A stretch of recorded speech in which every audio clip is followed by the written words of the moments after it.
Producer Matt's video got A&M highlights, OU highlights, got the combine going on. I'm fired up on a Thursday night. Welcome to the Thursday night live stream here on Texas Football. I'm Jeff Howe filling in for Rod Babers, joined by your usual Thursday night crew, CJ Vogel, and our coach, Bob Shipley. Gentlemen, how we doing tonight? We're doing. Happy Thursday. Outstanding. I want you guys to know I'm back into coaching. You're back into coaching. I'm back into coaching. Oh, we got breaking news, Coach? Breaking news. Yep. I got the Steelers 10 and under flag football team here in Abilene. Oh, yeah. 2 grandkids on it and 2 great nephews on it. And I'm back. He's back.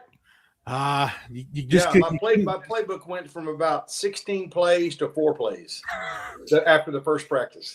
Just had to scratch that itch, didn't you, Coach? Yeah. I scratched those plays off. No, too many plays. And that's the same thing I used to tell my OCs all the time. Coach, you got a great play. Okay, what are you going to take out? Because we can only have time to rep so many plays. You know? Coach. So, yeah, I'm back. I'm excited to hear the season report. When are the games, Coach? Are they coming up this month? 9:40 a.m. on Saturday. Unfortunately, there is no broadcast for it. No ESPN Live or anything. We might be saving you from some criticism. Yeah, that's exactly right. I told them after practice this evening, I said, I do not reward pouting. Okay, so if you want to pout, go sit over there and pout by yourself because you won't play. I do not reward pouting. That's the first thing I always say to every team I've ever coached. You're going to pout, go sit over there and pout by yourself. I ain't your mama. I ain't going to reward you for pouting. Coach, you gonna have you a sponsor like Bad News Bears, Chico's Bail Bonds, or something like that? Yeah, we need something like that. Yeah. I'm gonna show them the must champ before the first game. I don't know, Coach. 10 years old, seeing somebody break a whiteboard, that'll change a young man's life for sure. That'd be a little scoring. Hey, Coach, can I ask you a life question though? Since we're on this topic, it's got to be a lot different because you coach Jordan in high school, you coach Jackson in high school. It's got to be a lot different dealing with the grandkids now. Oh, absolutely. Yeah, absolutely. Sponsored by the Gay Body. Absolutely. It's totally different, but the same rules apply. I mean, I got 2 grandkids on the team and, they ain't starting, even though one of them is probably the 3rd best player on the team. Just got to kind of work into it, let them prove themselves. It's actually 5-on-5. It's not 7-on-7 flag football. It's 5-on-5. And I've only got 7 players. So anyway. Playing a little Ironman football. Coach, I watched your teams at Burnett and Brownwood and many stops in between. I would expect nothing less except attention to detail, discipline, and to have a well-conditioned outfit. So looking forward to hearing the reports from the flag football field.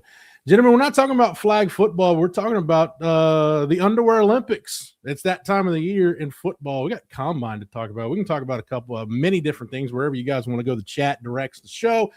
Super chats, as always, jump to the front of the line. Your questions, comments, concerns, anything are welcome.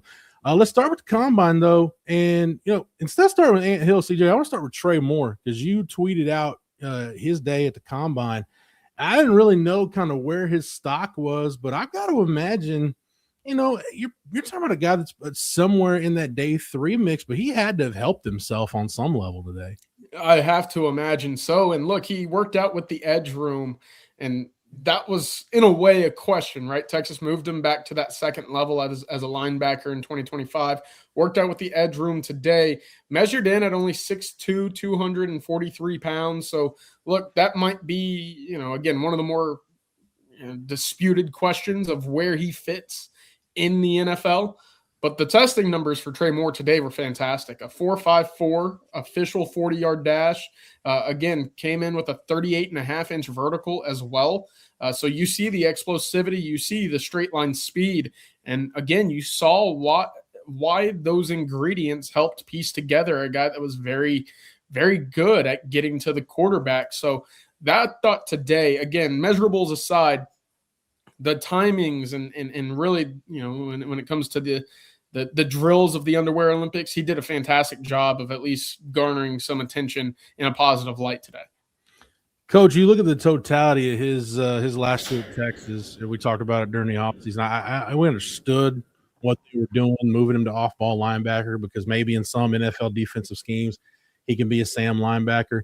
Where do you see his role, Coach? Maybe situational pass rush guy? I don't know how Trey Moore fits in at the NFL, but again, couldn't have asked for a better day, I don't think. Yeah, I think it depends on, what a team is looking for. To me, when I see Trey Moore, I see a versatile athlete. I see a guy that can come off the edge, and he's going to gain some weight. He'll probably gain 10 pounds by training camp. I would think he certainly could. But I just see him as being a guy that can play linebacker for you, play edge, 4-5-4. I mean, that's like, I've seen running backs run that in the combine, So I just think I'm hoping a team that's looking for a versatile defensive player that's not just a one position player, and I think those are the teams that are going to look at Trey Moore. Yeah, no, Coach, I agree. And CJ, to Coach's point, like I always say, when you get down to day 3, especially like pretty much from the 5th round on, usually it's teams are looking for either, hey, this guy, he might not have measurables, he was just a really good college football player and we'll take him, or you're looking for a guy that, man, he's got one elite trait. We don't think he's got some issues, but he's got one thing that he can do really well and he can help us right now. And to Coach's point, there's going to be a team in that 5th, 6th round range that looks at Trey Moore and says, you know what? A guy that can rush the quarterback, this is just too good of a value to pass up on day 3 of the draft. Well, look, even to add to that, the number of snaps and the production that he was able to put up across his 4 years of playing college football, whether it be the 2 at Texas or the years at UTSA, not many guys have ever been drafted to the league with 22 sacks in their career. And he did that in 2 years at UTSA. You come over and you add 10 more at Texas, and look, that's production. That's versatility. You've done really good work, positive work at a number of different positions to add to that point. So experience, production, now the testing times are there. I think definitely there's value in where Trey Moore will end up in this draft. And, he's probably one of those guys that, you come around to fall camp, you say, man, how did he fall to the 6th round, right? So very, very optimistic day for Trey Moore today. Speaking of optimistic, Coach, Anthony Hill, he fits the definition of a GoDaddy. We saw him be that on the 40 acres during his career. And 4.51 officially in the 40. So that's in the top, I don't know, CJ, probably the top 5 in that linebacker. It's the group of linebackers at the combine every year, they just get more freaky athletic. So, so of that group there, he's 4th behind the 2 Ohio State linebackers and Caleb Erlams-Orr. Coach, Anthony Hill goes 4.51, 6'2", almost 240 pounds, 79-inch wingspan. I just think at the end of the day, the total package, it's going to be really hard for one of those teams that typically drafts well, that's drafted at the back end of the 1st round, to not look at him. And again, I'm talking about Trey Moore, but Anthony Hill, it's late 1st round, saying, this is just too good a football player that can help you win to pass up and let him go into day 2. I think he's going in the 1st round. Yeah, I'll be very disappointed if he doesn't go in the 1st round. I mean, 4.51, come on, man. I mean, like I said, there's running backs at the combine that will run 4.51 or slower. That's just freakish if you ask me. It definitely is. And when you get into that 1st, 2nd round fringe conversation, it certainly helps that.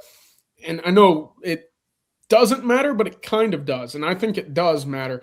But the 5-star pedigree coming out of high school is kind of, in a way, it's a checked box that isn't checked at the combine, right? It's one of those things where, okay, we know this kid is an elite athlete. We know that this guy can move with the best athletes that we see in the NFL. We knew that for 4 years. Well, what does it look like when we turn the tape on? What does it look like when he plays against his rival on the road? And for Anthony Hill, those were always the games in which he stepped up and made the most impact for many instances. So I think that was a great time. A 4.51 is fantastic. And again, this list kind of gives you an understanding that Trey Moore at a 4.54, if he was to be a linebacker in this group, he would have been right in the mix of a top 8 linebacker or so. But altogether, a really strong day for Ant Hill, doing so at 240 pounds. Checks boxes.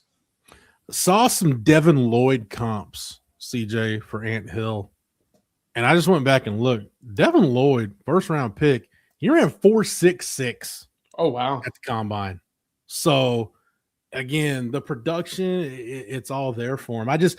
Coach, I'd like to see Texas continue the streak they've got going of guys getting drafted in the first round. You look at when this program was really rolling under Mac Brown in that 2000s decade, multiple years, year after year, where you got somebody going in the first round. Just for the program, I'd like to see that first round. And for Ant, obviously, in his family, because that's life-changing money. You sign that first-round contract, get that signing bonus. I'd like to see it for the program, just keep that streak going. There's no doubt. And, I don't know how many linebackers are going to be taken in the first round. I don't know what the average is, linebackers taken in the first round, but I think I'm projecting him as a late first round pick. I hope he doesn't fall in the second round, but it would be really nice to keep that streak going. Yeah. CJ, the coach's point about off-ball linebackers going in the first round, typically that back end of the first round, your last, 10 to 8 picks, that's typically where you see off-ball linebackers, guards, sometimes defensive tackles, maybe a safety creeps in there. Guys that you might not think of as premium positions, or again, if you've got a loaded position like wide receiver and you think, hey, we might not get our guy in the second round, let's take him right now or trade back into the first round. And I don't know, CJ, look, we're not going to talk too much draft in terms of getting granular, but I got to think the fact that there's really no clear-cut number 2 quarterback in this draft, you might not have teams chomping at the bit trying to trade back into the back end of the first round to get a quarterback. They may just let things fall where they are. Yeah, we kind of saw that last year, right? When Shador fell to the 5th, Quinn fell pretty hard. You had a quarterback, I believe the second quarterback was taken, I guess third. Jackson Dart was the surprise in the late round of the first, but Tyler Shuck was the next one taken. You said, really? And then a lot of quarterbacks fell pretty deep in that draft, but I think it's going to be very similar this year, right? There's not necessarily a group, a duo, a trio, 4 or 5 quarterbacks that you look at and say, okay, these guys could instantly change a franchise the minute that they step foot on the facility. And as a result, a lot of the positions like we just talked about, linebacker, safety, running back, are all going to be bumped as a result. So you're going to see them taken a little bit earlier this year. Going back to where Ant might be taken in this upcoming draft, I saw the comment earlier how much, the commentators, how much the broadcast was kind of hyping up those Ohio State guys. I don't disagree, but those guys also put up one of the most remarkable combine testing numbers. Sonny Styles, 6'5", running a 4.47 as a middle linebacker. That is unbelievable. And it kind of puts into perspective, and I put a tweet out earlier just now, and I believe this 100%. Ohio State was very clearly the most talented football team in college football this year. And the reason why they didn't go back-to-back was because of the head coach, Ryan Day. That's my stance on how this season unfolded. But they're going to have 4 guys taken in the first 15 picks this year, majority of which on the defensive side of the ball. When you add Caleb Downs, arguably the best receiving core in all of the country as well. So I thought if I was an Ohio State fan, if I followed Ohio State, I would have thought this year was in utter failure. So the way that it ended, to not lift a Big Ten championship, to not win a playoff game, that crashed and burned, because all we're going to hear from now until that draft is over is look at the freaks that they had on the defensive side of the football. Look at the freaks that they had with Carnell Tate, who was their number 2 this year, who's going to end up in the first round as well. How did they end up flat? And there's one answer for me. Coach, that CJ saying that makes me feel a little bit better about week 2. And look, Ohio State reloads as well as anybody in the country. But, you look at that defense Arch went against last year. That defense is missing, throw Caleb Downs in there too. They're going to be missing some really valuable pieces. It's going to be a much different defense, definitely than the one Texas saw in the Cotton Bowl a couple years ago, and it'll be different than the one Texas saw last year in Columbus. Yeah, and it's going to be an electric atmosphere at DKR. It'll be rocking. And so, yeah, I'm with you. I feel good about that game. I don't know when you reload the way they reload, you'd think it's going to be later on in the season before they hit their stride. No doubt. And Texas is getting them early, so we'll see how that plays out.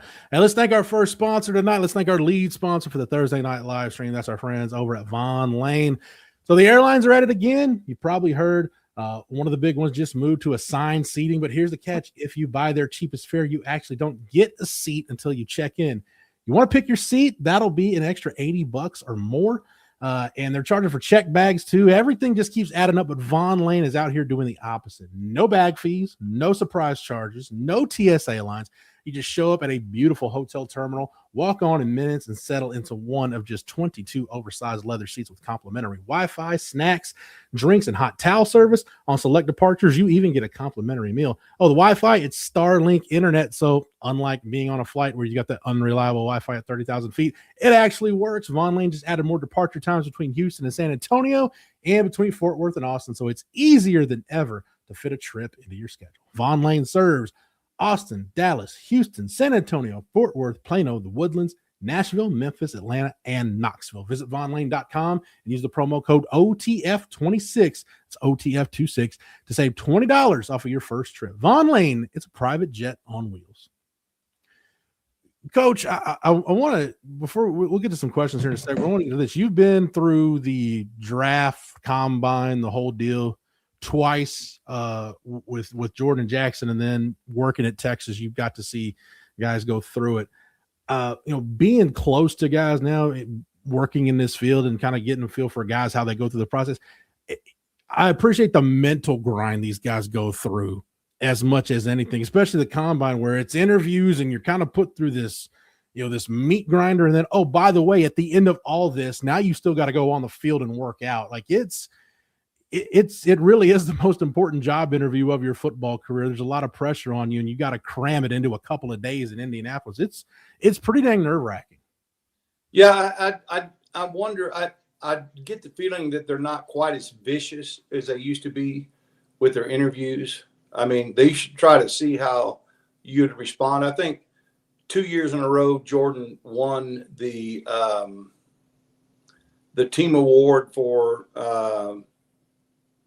I guess the weight room award, the hardest worker in the weight room type thing. And so, one of the teams got him and said, hey, we hear you don't like the weight room, and, you shy away from the weights and stuff, and it's just trying to see how you'll respond to it. Yeah. And in fact, in the past, as we've all heard, there's some pretty embarrassing questions that they ask, very personal questions that see if they can get you flustered or whatever. I don't understand that. I don't know. I mean, they talk to the strength staff. They talk to, when I was at Texas for a couple of years, I handled the scouts when they were on campus, and I took them to practice. I took them to visit with the strength coach. I took them to visit with the academic advisor, the head of the academics in the football department. I took them to visit with the athletic trainers. And they don't leave a stone unturned. And so there's not a question they can ask them that they don't already know the answer to. And if they're asking questions like that, a lot of times they're just trying to see if you'll get flustered. And what does that have to do at all with their ability to help an NFL team on a Sunday afternoon? It doesn't do anything. I just to me, it's just these guys that use the opportunity to, make players feel uncomfortable, and I think it's the stupidest thing ever. There's been some really embarrassing questions that they've asked people about their moms and their dads and stuff like that. And it's ridiculous. I don't know if they still do that, but anyway. You're a dog or a cat guy? You answer cat, you're not a dog. We can't have that's right. We got to only have dogs in the locker room. Yeah. It's funny you bring that up, Coach. I think it was actually Jordan's combine year that changed the process because Des Bryant was at the combine that year, and Des got asked questions, some personal questions that I don't want us to get in trouble with YouTube, so I can't repeat the content of said questions. But yeah, I think that was the year, to your point, Coach, where the NFL was like, okay, let's just. I think we're overdoing it. Let's just take a step back, and there's a line that we can cross. Let's have a little bit of decorum while we're doing this. CJ, what are you looking forward to most, CJ, about the rest of the combine? I think DBs are tomorrow. I think tight ends, so Jack injuries will go on Saturday. What are you looking forward to seeing from the combine from the Texas guys there? Yeah, I want to see what Malik Muhammad runs. I think that's been a big unknown. I don't think it was ever really a concern necessarily, but you just don't know what it was. He didn't run at the camps in high school. We didn't obviously get the testing numbers from his time in Texas. If he runs in the low 4.5s, if he touches 4.4, I think that's fantastic for him. Right now, I'm kind of expecting something in that 4.5 flat to 4.55 range, but I'd love to be wrong there. And if he's a guy that touches 4.4 at any point, that's huge for his stock. With the way that the game's going, with the way that guys are continually increasing their 40 times, that would be massive for Malik Muhammad. So that's what I'm most interested in. Ultimately, what his testing numbers look like.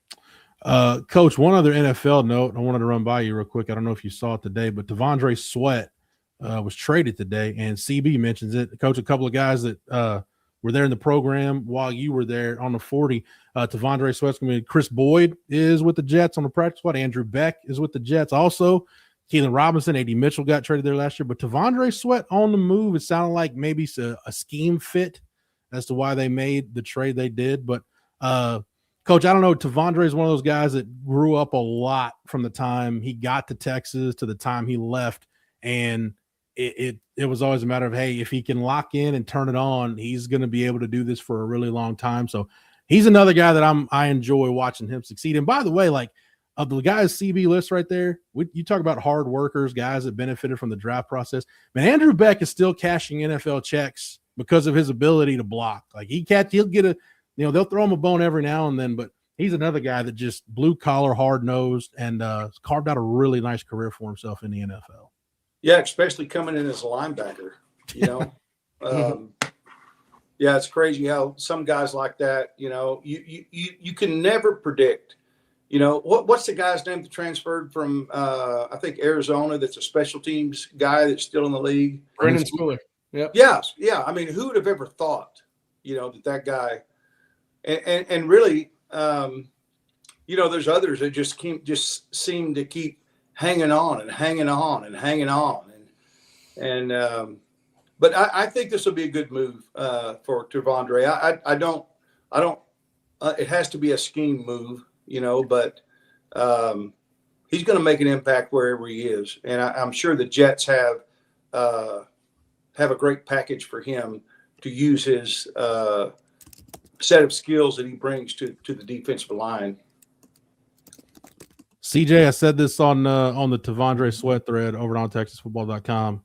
Just, do what you need to do and then cash in on that second contract. And if the Jets are what the Jets have always been, maybe you can get away from the Jets when you cash in on that second contract. Yeah, no, look, it's great that T'Vondre's leaving the 3-14 Titans. It's not great that he's joining the 2-15 Jets. So that sucks. Obviously, the Jets are a franchise that for outside of a year or two of Mark Sanchez and Rex Ryan, have always been a dumpster fire team. So hopefully, he can be one of those pillars that turns that franchise around. But living in New York, I bet would be pretty fun for T'Vondre Sweat, any NFL player. I'm sure that'd be a lot of fun. But look, the Jets had to find someone to replace Quinnen Williams, and I believe we've talked about it with Rod Babers in the past. Texas has become that DTU position in the NFL, right? I believe it was Byron Murphy and T'Vondre Sweat that are both top 5 or top 10 PFF graded interior guys this year. So he's getting that second contract. From who and how much is really the only questions that we're worrying about right now. But this is actually a good segue real quick. And if you don't mind, Jeff, this is the level of which, while we're on the topic of defensive tackles, did y'all follow Caleb Jones's combine today over the Florida defensive lineman? If you're familiar with the RAS system, the relative athlete score, they, during the combine, whatever metrics they do, they compile all the numbers, all the weightlifting, everything. And they give these guys a relative athlete score, 1 to 10. And your freaks of freaks are 10s. And they only have about, 20 total in the history of the draft from the last 20 years or whatever. Caleb Banks, RW. Thank you. Unbelievable. This guy, 6'6", 327 pounds, ran a 4.91. Plays interior defensive line for Florida. So when folks talk about that loss to Florida for Texas, and they sit there and say they're 4-8, they're a horrible football team, they still got guys like this. They still got freaks that walk into the combine and leave every NFL scout, executive, and head coach just jaw drop. Thank you. 6'6", 326, 504.40. Vertical jump of 32 inches. I saw another tweet that was the same vertical leap of Bronny James in the NBA. So that, again, gives you a little bit of the idea of the athleticism that folks are dealing with in this conference and why making sure that your offensive line and defensive line, for the conversation of the interior defensive line for Texas, is up to par with the best in the country. Coach, I'll go a blast from the past on this Caleb Banks combine. That is damn Big Daddy Wilkinson level combine production there by Caleb Banks. I just looked it up. Big Daddy back. It was the number 1 overall pick in '94, an Ohio State guy. Ran a 4.72 at 327 pounds. Oh my goodness. Yeah, he was a freak, but this is and Coach, it's to CJ's point, like that's one of the things that made the Florida loss this year so frustrating is people are like, well, Florida was terrible. They were a 4-8 team. But you can't really sell people on the fact, well, it's still Florida. Like they still got players. Like it's a no-win proposition. Like you can't. It's hard to sell on that. But anybody that follows college football, kind of like when Texas was down, like, well, they still got athletes that they put together. They're still capable, and Florida's kind of been in that boat the last few years. Yeah, he would have been a freak left tackle. Yeah. With that kind of skill set, oh my goodness. Yeah, I mean, not that he's a freak wherever he is, but at 6'6", 327, with that kind of feet and that kind of athleticism, ooh, that's a dream left tackle to me. Yeah, the explosiveness as well. 9 foot, 6 inch broad jump, 32 inch vert. I mean, that's a lot of mass that's moving a long way very quickly. I'm really intrigued to see where he goes because I don't know necessarily where he was projected to go coming into the weekend, but when you put numbers up like that, boy, can it help. Yeah, the dude can knock down some passes with that height and that vertical. Like, tough to throw over that guy. A big old bear claw up in the middle. Yeah, no looks doubt. like a foam finger almost. And I think he kind of got lost in the shuffle because remember he was hurt. He only played in 3 games this year, so was a big piece of their defense that was missing. But still, I mean, they still put out really talented guys. Some again, kind of similar to Texas. Like you'll see these guys maybe go a few rounds lower than you thought. Some of them might be undrafted free agents, but you look up and 5-6 years down the road, oh, that guy carved out a nice career for himself in the NFL. Coach, and again, just because I like him, good dude. RW mentioned Andrew Beck. I did not know this. Andrew Beck's made $12 million in the NFL.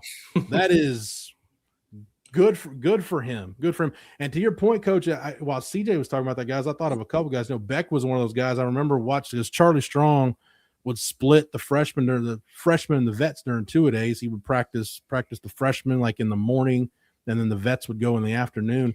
And I remember watching Andrew Beck run the gauntlet, and I'm like, he's got the best hands on the team. Like, I don't know if he's going to be a linebacker much longer. Like the next day, they moved him to tight end. And Malcolm Roach was another one, Coach, just a guy that was just a big, good athlete that kind of grew into being an interior guy. And that's when CJ was talking about the highest graded guys, the highest graded defensive tackles, according to PFF this year, that Texas had quite a few. Like Malcolm Roach was a really big reason why the Broncos did such a good job all year getting interior penetration.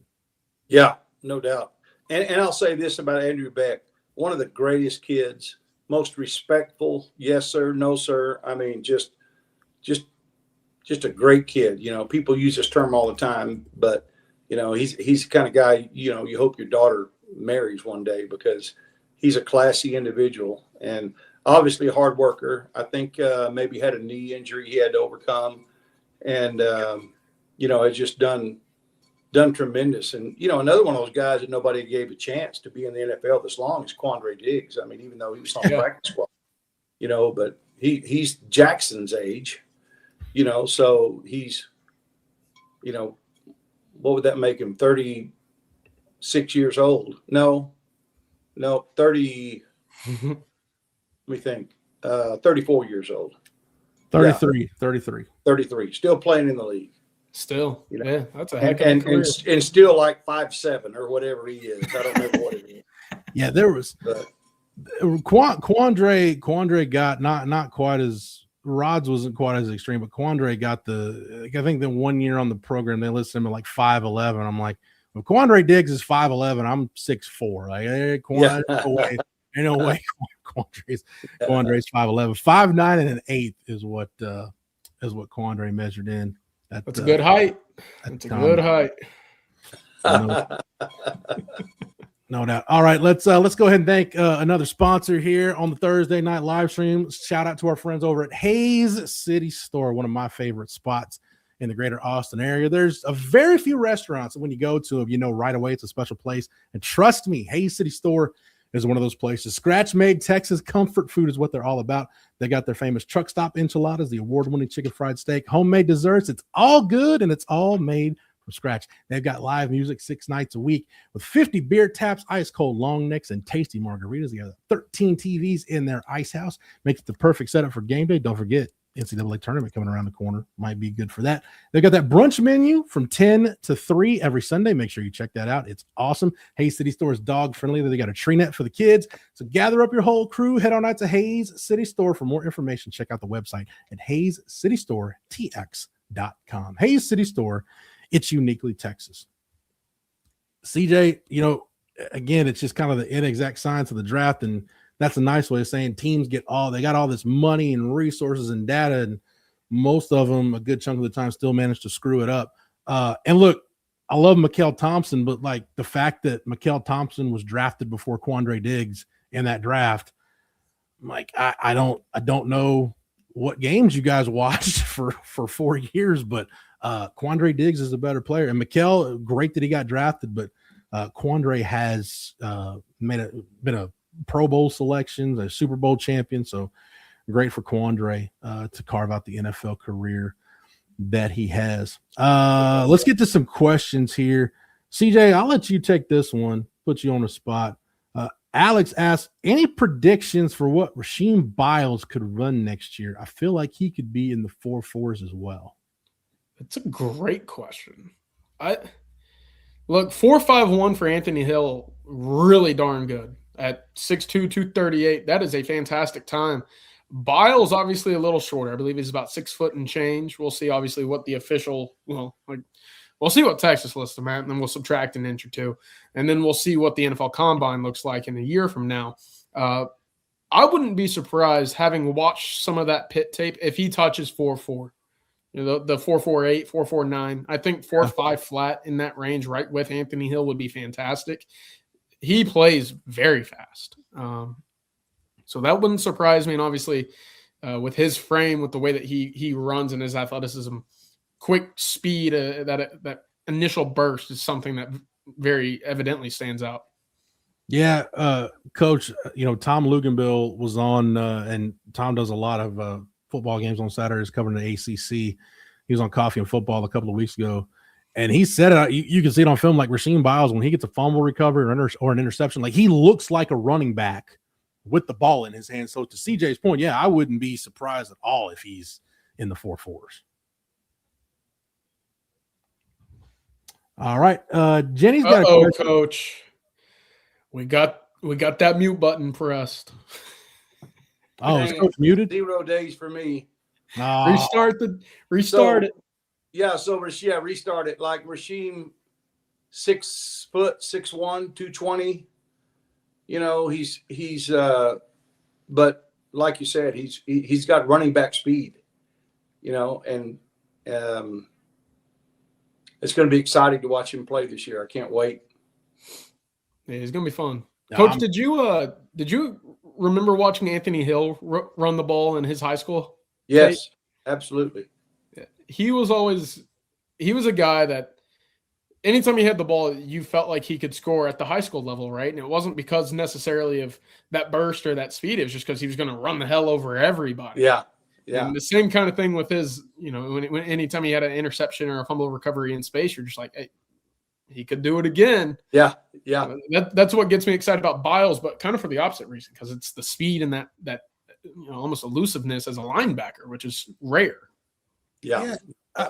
We were talking about this earlier this week. Rod and I were, and we were talking about one of the names that got brought up. We're talking about Colin Simmons and talking about Sergio Kendall. Sergio was the same way. Sergio was a running back in high school, played running back in high school. And I think of, Lil Jordan Humphrey played running back in South Lake Carroll, and how good, Sergio, how good he was just for being an athlete, trying to figure out how to play off-ball linebacker and defensive end at the college level. Came in and was just naturally good against the run. We remember Lil Jordan Humphrey, really good in the screen game, like just for a big guy. You're like, well, he's a big guy. But, Coach, I think there's something to be said for guys that play running back in high school. They're used to contact. Like, they're comfortable playing to and through contact like that. I think that changes stuff for guys when they make that position conversion, where physicality is usually not a problem for those type guys. Yeah, that's exactly right. And they understand leverage better than most people do, because when they're running the ball, they've got to get their shoulder pads under the defender, to have a chance to, get yards after the carry, yards past contact. Mm-hmm. And a leverage thing is what I think about when I see running backs that are converted to, especially to defensive positions. They understand the leverage game, and they just have an extra feel for, and are a little more comfortable, I think, with, what an offense is doing and what it takes to, to stop a good back, especially a big back. Yeah. No doubt. Let's get to a couple more questions. Jenny asks, why is Jeff so much better at ad reads than Bobby? Cisco mentions, finally heard CJ do a read earlier this week. I wonder how long until we hear him doing it in the evenings. Also, I saw somebody say it in the chat. I'm not going to say I'm better at reads than anybody or that I'm even good at it, but when you do enough shows with Craig Way, you learn I need to be prepared as possible to not sound like a goof when I'm doing a read. So instead of thanking me, thank Craig Way for teaching me how to prepare and how to do an ad read properly. So shout out to Craig. Hashtag for Craig is what we're all for Craig here. Yes, when we're on the evening live streams. Jay Kells asks, are Mosley and Wingo going to miss time this spring? And actually, this is a good segue because, CJ, we got the report earlier today. Heather Dinich over at ESPN dropped it online. I believe it was on the Twitter machine that she talked to Sark today, and Sark confirmed. He mentioned guys were out of boots in the press conference on Monday. He didn't mention guys specifically, but that Arch is out of the boot, which I think makes a lot of sense given the recovery timeline. So, look, I don't want Arch doing anything unless you're 1,000% certain that he's good to go. CJ, I think Ryan Wingo should be good to go. Emmett Mosley probably, I would think at this point, maybe going to miss some time. But the bottom line is, and Sark said this on Monday, they wanted to make sure everybody that needed surgery was going to be good to go by the time they start summer workouts, get into summer conditioning, because that's when you do a lot of your team is going to come together at that point. So, yeah, Wingo probably not. Mosley might miss some. Yeah. And again, they're going to be very cautious, to your point, with anybody that has any sort of ailment. How big, how small, it doesn't matter.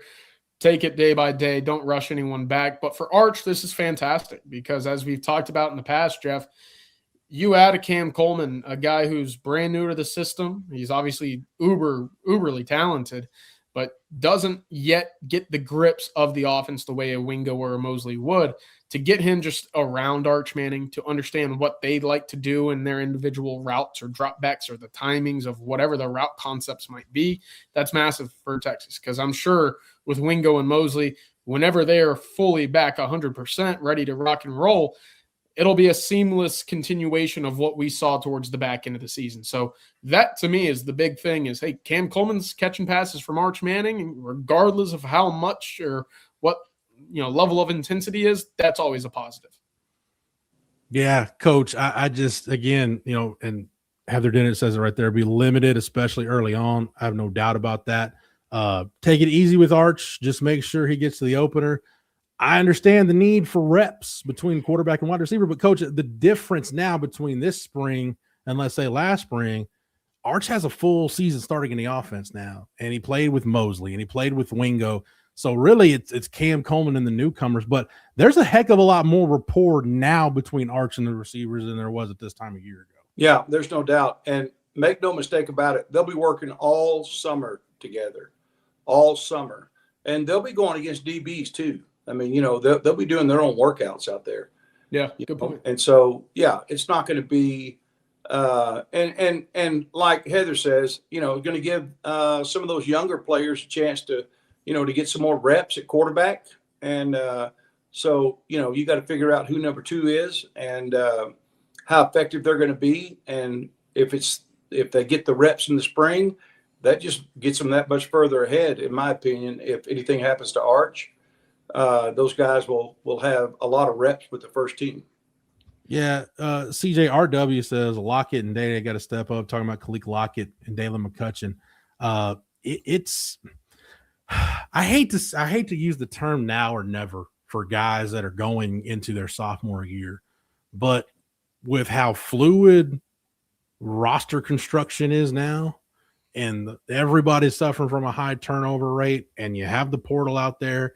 If you feel like you have a need, this could be the time for those guys where the staff has to figure out, yeah, we may need to go to the portal for a wide receiver, or no, we like where these guys are at. Let's let this play out a little bit longer. Yeah, that's a great point. And to add to the equation of what these guys are trying to figure out in offseason workouts, and Coach, to your point, these throwing sessions that are kind of behind closed doors, even to some of the coaching staff, guess who's just breathing down their neck right now? It's Cohen Brown, it's Chris Stewart, it's Jermaine Bishop, it's that freshman class, obviously inch by inch understanding and grasping the playbook in their own right.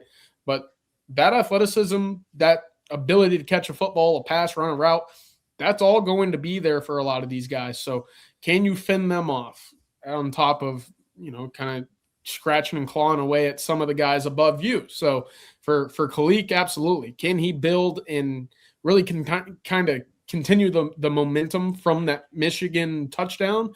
Whereas for Dalen McCutcheon, who was, as we talked about, the top freshman of the bunch in that receiving room a year ago, can he continue to be someone that is relied upon in that room? At the moment, I don't have any reason to think that they won't, but that's what this offseason's for. That's what these throwing sessions and weightlifting sessions are all for, is to continue moving in the right direction.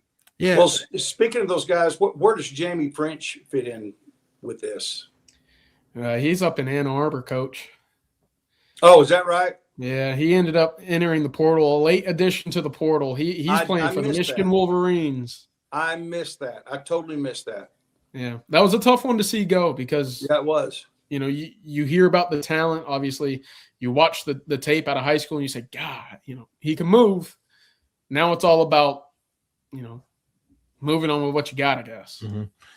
And Coach, Antoine asks a question, and I don't blame you for the, questioning what I just said. If in fact you're doing that. So this is crazy. Patience needs to be given to young pass catchers. DeAndre Moore, JT Sanders, Gunnar Helm, and Justin Jefferson had 0 catches as true freshmen. I agree, but coaches, as a college coach, as a staff, you got to walk that fine line between, hey, let's be patient with the guy, or we need to win now. Our jobs are on the line. If there's a guy in the portal that can help us win, we got to go get him, and we got to make a roster decision. Look, I'm all for freedom of movement for the players. That also means the staff has to protect themselves too if they don't feel great about a guy and they feel like they can go fill that need in the portal. Yeah, no doubt. That's a great point right there. Patience still as young catchers, but like you said, it's time for those guys to show up.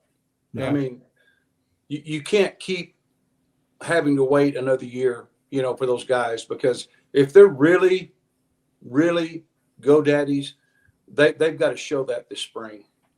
Hey, Coach, I got a question for you. We obviously, and CB points it out, it's hard to crack the rotation at the wide receiver spot for anybody, right? Regardless of talent, year, age, experience, doesn't matter.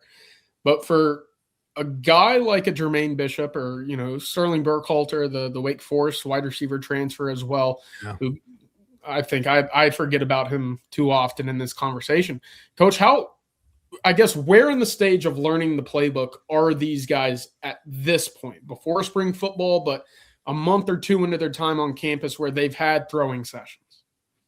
Yeah, I think obviously they understand the basic fundamentals of it, but there's so many small details, you know, different coverages, different looks that you could see that might change a route that they don't have yet, you know, that they don't understand. And just maybe a glance from the quarterback, you know, that tells them, hey, I want you to do this. And, you know, just the little subtle signs that the quarterback will give a receiver that they may not have yet, you know, and there's no way that they can know what to do in every situation because they just don't have that experience. They can certainly get the basics, and they need to master the basics before they move on to the next level of being able to make what we call side adjustments.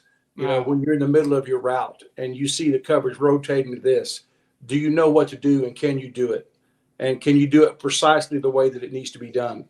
And I think that's one of the good things. You know, if Arch is not getting a lot of reps early, then I can see Arch coaching all those guys, you know, and helping the receivers as well as the quarterbacks, you know, kind of catching them up to speed on what it's going to take for them to be a difference maker next fall. Yeah, no, that's great stuff because, you know, more times than not, you hear about learning the playbook. You just think, oh, you know, the vernacular, you know, the formations, what route you need to run, and you just go memorize it and do it. And then to your point, it's, well, what if they're in a cover 3? What if they're in cover 4? What if you're in man? You know, what if you're hot in a route? You know, what if this guy blitzes? What if that guy blitzes? I mean, it changes everything. And you have to be able to react to it in a split second. And if you just have seen it on film, it's a lot different than being out there doing it live. And those guys just have to get those reps where they feel like it's almost second nature. Yeah, that's great stuff, Coach. Yeah, you've got to, you know, I think that's why Sark and whoever the wide receivers coaching for the last few years, it's been Chris Jackson, in his offense, you teach the wide receiver position conceptually. You're not going to come in, well, you're the Z and you're going to learn how to run the Z position, or you're the X, you're going to learn how to run the X. Like, no, you're going to learn all of it. And, you know, beyond that, if you go back to when Quinn, one of the quotes I love from Quinn when he did the quarterback session with John Gruden last year, said, hey, they're not coaching robots at the University of Texas. To your point, Coach, there's going to have to be something where, hey, this may be the route called, but based on the coverage, you may have to change something. You may have to link up with the quarterback pre-snap and recognize that to make sure you're on the same page, because it's not very rarely does football just flow exactly how you plan on it when the play is called. You break the huddle. Yeah. There were times when Colt would just look at Jordan with a certain look, and he knew exactly what that look meant. You know, no tapping my helmet, no, you know, whatever. Just a certain look and a way about they worked so much together that Jordan knew exactly what he was communicating. You know, and that's something that just takes time. It takes a lot of reps, you know, to get to that point. And that's what separates you know, the starters from the other guys, you know, the ones that can pick that stuff up. And you know that you don't have to shorten your playlist when a certain guy's on the field. You have to have everything available in your playbook when a guy gets on the field, if he's earned that. And it's going to take a while for those guys to earn that. Yeah. No doubt. I've got a super chat. Christopher Seal, thank you for the super chat. Says, if I'm not mistaken, Cam didn't necessarily have the best quarterback delivering the ball to him.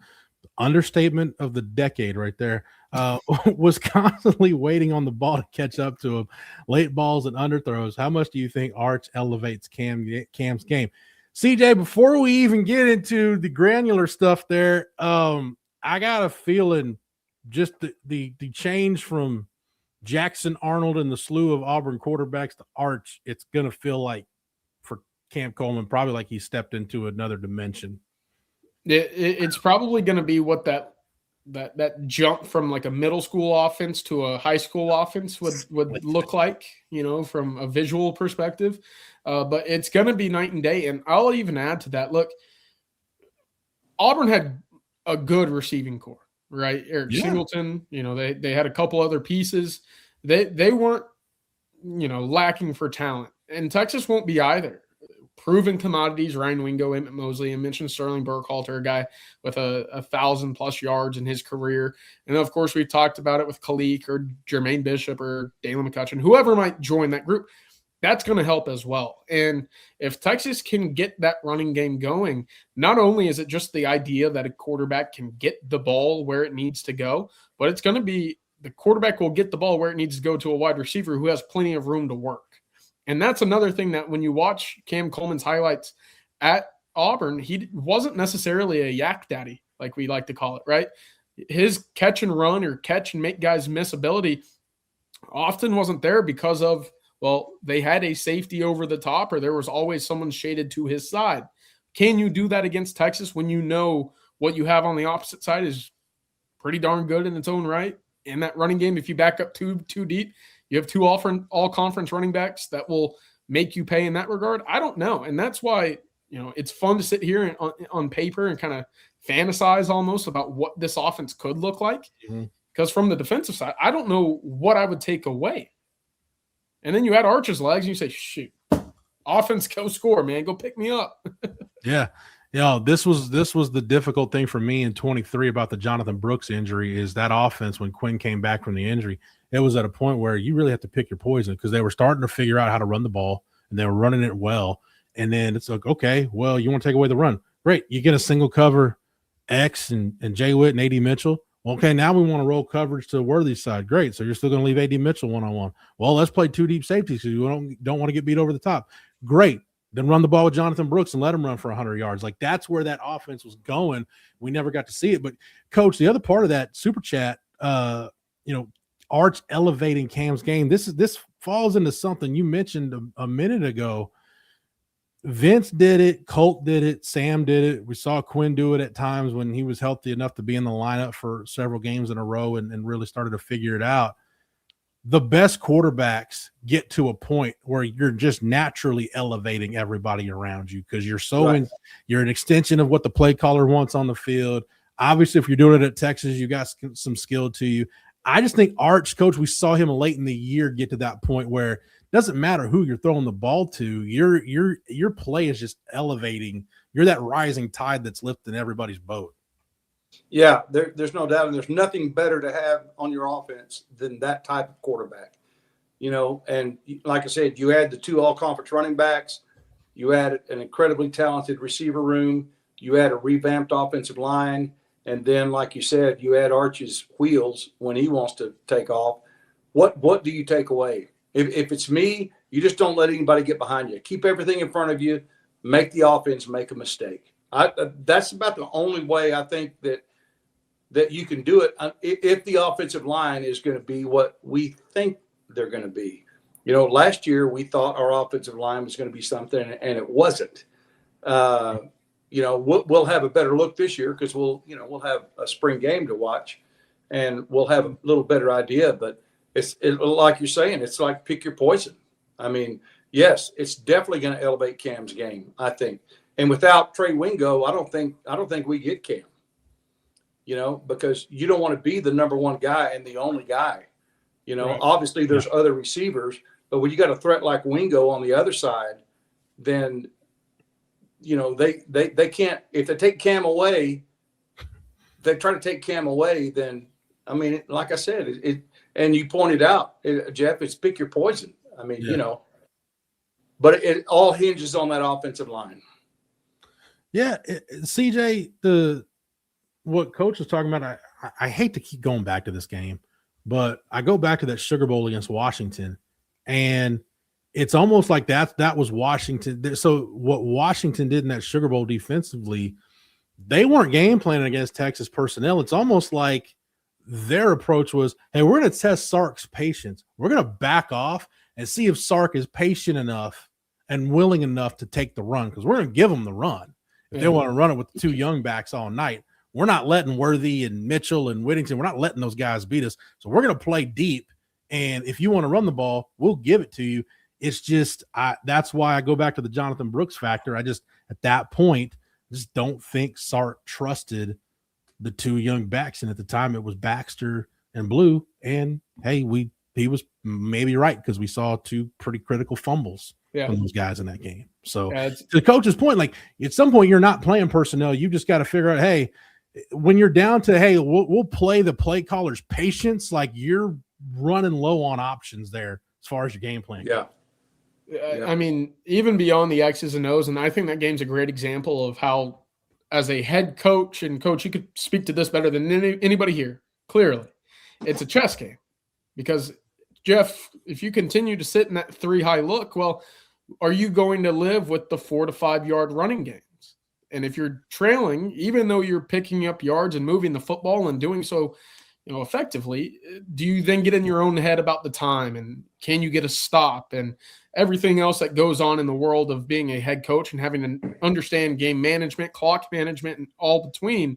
But we've at times seen that with Sark, when you have the run game working, do you stick with it? Or do you, in a sense, get impatient and say, well, it's working now. Like, why don't we take a shot and then take another shot and continue to push it deep for, again, whatever the instance might call for. But that's where the chess game of being a head coach comes in. And I think this year, again, I've made this analogy a few times. You're going to be working with a lot of rooks, right? A lot of guys that are equivalent to a queen on your offense. And that just makes life so much easier when you can go anywhere on the board, and in this case, the offense, and find big chunk plays.